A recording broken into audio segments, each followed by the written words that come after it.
The assessment of the intelligence community is that Iran's nuclear enrichment program was obliterated by last summer's airstrikes. Yes. In the opening statement you submitted to the committee last night also stated, quote, "There has been no effort since then to try to rebuild their enrichment capability," end quote, correct? That's right. And that's the assessment of the intelligence community. Yes.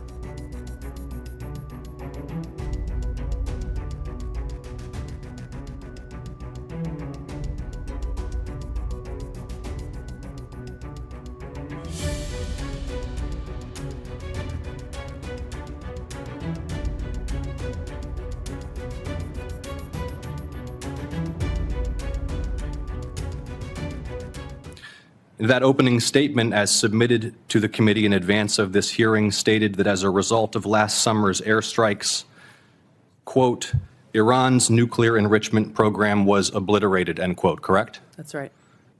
And is that in fact the assessment of the intelligence community? Yes. So the assessment of the intelligence community is that Iran's nuclear enrichment program was obliterated by last summer's airstrikes. Yes. In the opening statement you submitted to the committee last night also stated, quote, "There has been no effort since then to try to rebuild their enrichment capability," end quote, correct? That's right. And that's the assessment of the intelligence community. Yes. The White House stated on March 1st of this year that this war was launched and was, quote, "a military campaign to eliminate the imminent nuclear threat posed by the Iranian regime," end quote. That's a statement from the White House. Quote, "the imminent nuclear threat posed by the Iranian regime." Was it the assessment of the intelligence community that there was an imminent nuclear threat posed by the Iranian regime? The intelligence community assessed that Iran maintained the intention to rebuild and to continue to grow their nuclear enrichment capability. Was it the assessment of the intelligence community that there was a, quote, "imminent nuclear threat posed by the Iranian regime," yes or no? Senator, the only person who can determine what is and is not an imminent threat is the president. False. This is the worldwide. worldwide threats hearing where you present to Congress national intelligence, timely, objective, and independent of political considerations. You've stated today that the intelligence community's assessment is that Iran's nuclear enrichment program was obliterated and that, quote, "there had been no efforts since then to try to rebuild their enrichment capability." Was it the intelligence community's assessment that nevertheless, despite this obliteration, there was a, quote, "imminent nuclear threat posed by the Iranian regime"? Yes or no? It is not the intelligence community's responsibility to determine what is and is not an imminent threat. Okay. That is up to Here's the president the problem. based on a volume No, of it is information precisely that he receives. It is precisely your responsibility to determine what constitutes a threat to the United States. This is the worldwide threats hearing where, as you noted in your opening testimony, quote, "you represent the IC's assessment of threats." You are here to represent the IC's assessment of threats. That's a quote from your own opening statement.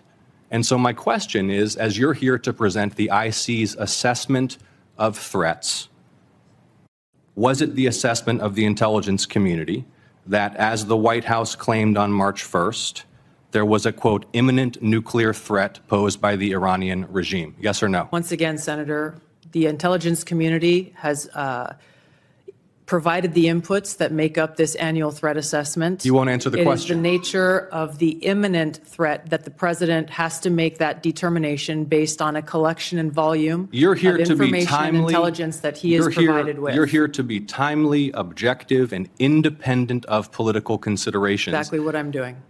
No, you're evading a question because to provide a candid response to the committee would contradict a statement from the White House. For decades now, our intelligence community has warned that foreign adversaries, including Russia, China, and Iran, are actively seeking to shape the outcome of American elections. These efforts have included cyber intrusions, disinformation campaigns, and covert influence operations designed to divide Americans and undermine our confidence in our democratic institutions. Protecting our elections from these threats should be one of the intelligence community's highest priorities. This was a foreseeable security crisis. When you start a war of choice, when there was no imminent threat, you should be able to prepare to make sure you get Americans out of the war zone. That same attitude, pushing some of our closest friends into the arms of our most capable foes, has profound consequences. Two of our most significant allies, Canada and the UK, are currently working to sign trade deals with China because they no longer believe the United States is a dependable partner. That's a remarkable statement in 2026. And in the president's war of choice with Iran, a war that has already killed 13 service members, cost Americans, taxpayers, billions of dollars, and scrambled supply chains from oil to fertilizer to aluminum, nobody answered the call when the president asked our allies to help reopen the Strait of Hormuz. As the president's own counterterrorism chief acknowledged in his resignation yesterday, Iran posed no imminent threat to the United States. And unfortunately, our allies have been alienated and distracted by the administration's unilateral threats like invading Greenland, and the result is clear. Americans have been left more exposed in an already dangerous conflict. Now, what I just outlined is quite a list, and it's a partial one at that. Matter of fact, we've got a full list we'd like to share with all the press. The intelligence community assesses that Russia, China, North Korea, Iran, and Pakistan have been researching and developing an array of novel, advanced, or traditional missile delivery systems with nuclear and conventional payloads that put our homeland within range. The IC assesses that threats to the homeland will expand collectively to more than 16,000 missiles by 2035, from the current assessed figure of more than 3,000 missiles. The IC assesses that China and Russia are developing advanced delivery systems meant to be capable of penetrating or bypassing U.S. missile defenses.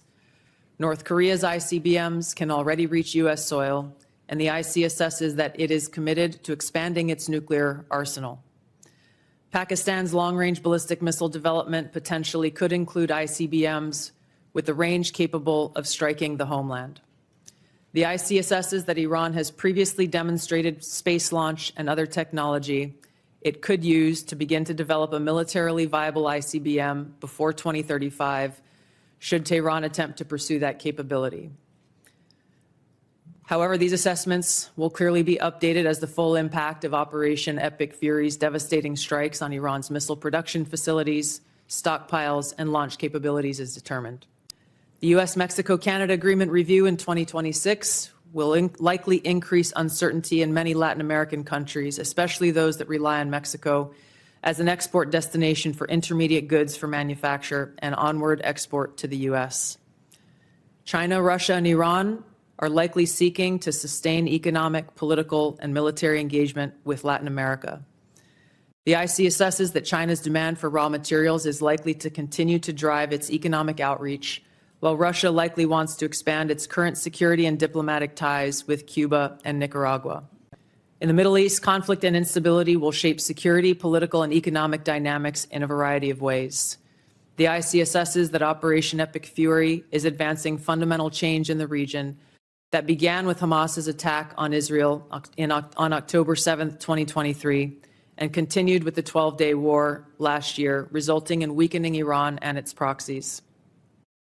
The IC assesses the regime in Iran appears to be intact but largely degraded due to attacks on its leadership and military capabilities. Its conventional military power projection capabilities have largely been destroyed, leaving limited options. Iran's strategic position has been significantly degraded. The U.S.-led maximum pressure campaign and snapback of European sanctions added additional pressure to an already bleak Iranian economy, resulting in mass protests earlier this year that Tehran suppressed by killing thousands of protesters. Even if the regime remains intact, the IC assesses that internal tensions are likely to increase as Iran's economy worsens. Even so, Iran and its proxies continue to attack U.S. and allied interests in the Middle East.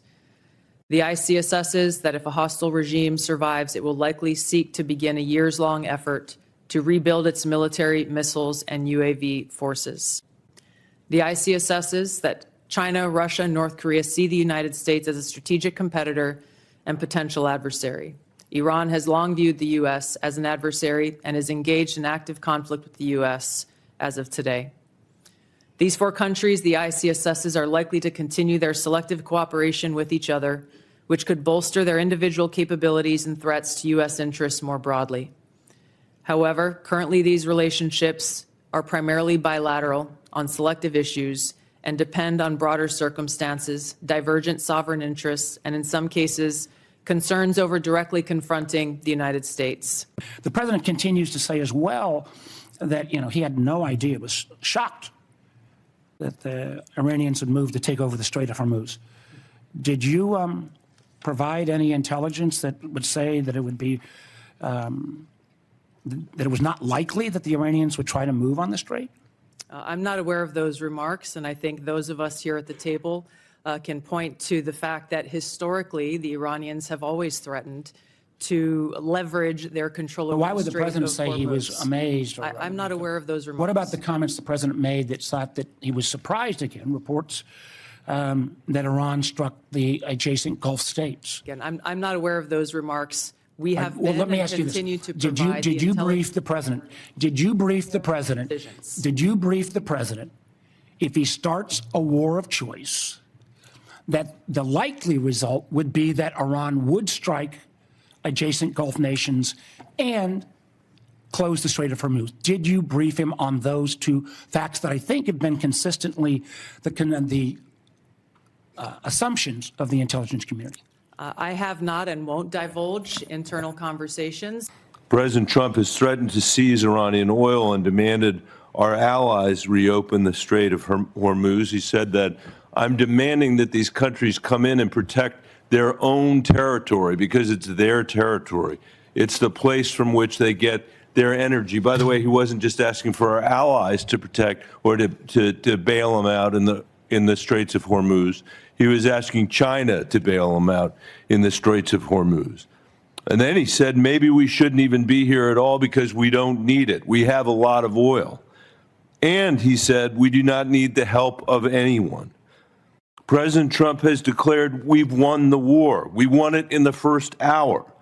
But then he said, we're not leaving until the job is finished. He said that there is practically nothing left to bomb, but then threatened to bomb Iran again, quote, just for fun. I think words that probably have never come out of a military leader in the history of the United States of America. It shouldn't come out of the mouth of a civilian leader. President Trump said he will end the war when I feel it in my bones. And any time I want to end it, it will end. But, Director, the war is not ending. It is escalating with thousands of U.S. Marines reportedly sailing toward Iran on an unclear mission, a mission that's become less clear over days, not more clear. Our airstrikes wiped out Iran's missiles and supreme leader. Nobody here, and certainly me, is shedding a tear for him. But the Iranian people now live under martial law. And by the way, no surprise to our intelligence agencies that that's the case. And the first of a puppet leader who's chosen by the IRGC. No surprise that to anybody on the Intelligence Committee. Iran closed the Strait of Hormuz and is holding the global economy hostage. No surprise to anybody who knows anything about U.S. intelligence. Launching drones at our embassies and military bases. No surprise. The president is surprised. Nobody who has looked at our intelligence is surprised. Iran's nuclear program is damaged, to be sure, but it still has a uranium stockpile. We heard today from the DNI at the very beginning of this conversation that the regime is in place and they are going to rebuild their military capabilities, the ones that we are destroying right now. The question I think is raised, Director, about your specific engagement is whether it will become a perpetual war, because what Iran will do is exactly what they have always done, and which the DNI is saying they will do again.